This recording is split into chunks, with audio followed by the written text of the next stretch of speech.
Greetings everyone, with update 30.9, Digital Extremes have made changes to the new player and early player experience to make it a bit easier and smoother on those new players and early players. Starting off, they've added the Tennoguide.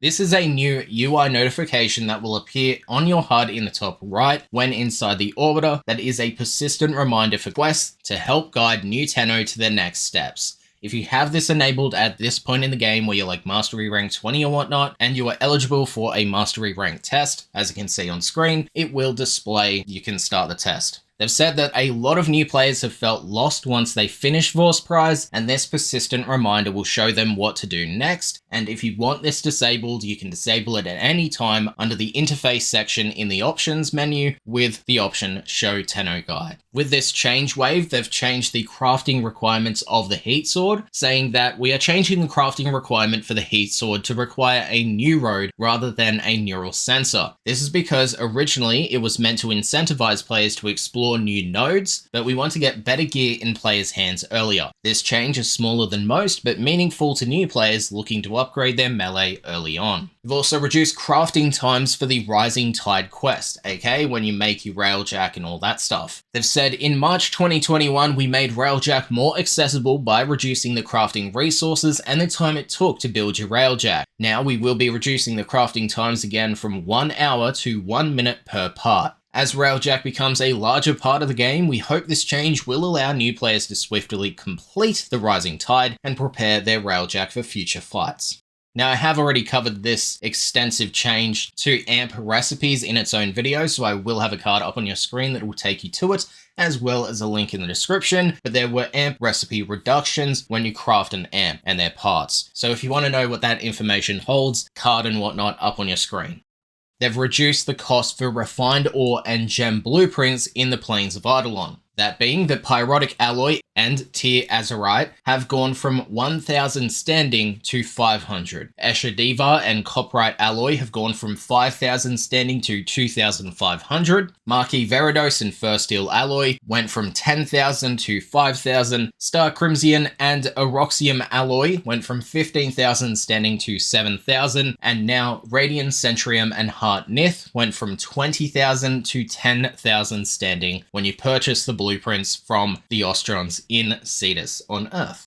Sentient core, standing, and blueprint changes were also made with update 30.9, and DE said the following in regards to this. In addition to the already noted changes to amps and ore and gems, we have included an increase to Sentient core standing return and also modified the exceptional Sentient core conversion blueprint. Those starting out on the Quill journey should find this allows them to progress through the Syndicate faster to reach the higher tier offerings. Therefore, they've increased the standing return from Sentient cores. Intact Sentient cores now return 250 standing. Exceptional Sentient cores return 750, and Flawless Sentient cores return 1500. For Exceptional Sentient Core Conversion Blueprint changes, the Exceptional Sentient Core Conversion Blueprint now transforms 10 intact cores into 10 exceptional cores, as opposed to 2 to 2. They've also made it so the duration to craft and the cost to rush have been halved down to 5 minutes and 5 platinum respectively, with the Radiant Centrium and Heart Nith values remaining as 1 each. Moving on, another thing I covered in an extra video, but we will go over here just because it's quick, that being Necramech drop rate and crafting cost changes. Enemy Necramechs now have a 50% chance to drop a Necramech part across the board, which is evenly distributed. The battle required to defeat an enemy Necramech is not easy nor quick, and with this increased chance of getting a Necramech part, it helps to reduce the time investment needed in order to gather the mandatory parts to build your first Necramech. Additionally, they have halved most of the mining and fishing part cost for crafting the Void Rig, as this is the first Necramech players see in the Heart of Deimos quest, therefore they want to make acquiring it a little easier. Bone Widow has been left as it is a longer term goal, but the changes are the following. The Void Rig casing part will require 60 Adramel alloy, 8 stellated Necrothene, 20 Venerdo alloy. The Void Rig engine will require 50 Tempered Bapholite and 1 Biotic Filter. The Void Rig capsule will require 15 Spinal Core section and 10 Marquis Veridos. Lastly, the Void Rig weapon pod will require 3 Biotic Filter, 40 Thormic Distillate, and 25 Chark Electroplaques. Moving on, the Howl of the Kubrow quest has had a change to make it so the Kubrow egg drop rate is now 100%, so guaranteed, from the first Kubrow den destroyed, and DE has set this quest to solo only. They've said that this change will only affect new Tenno playing the quest for the first time and does not affect Kubrow egg drop rates outside of the quest. They are also shortening the survival mission within the quest from 10 minutes to 5 minutes.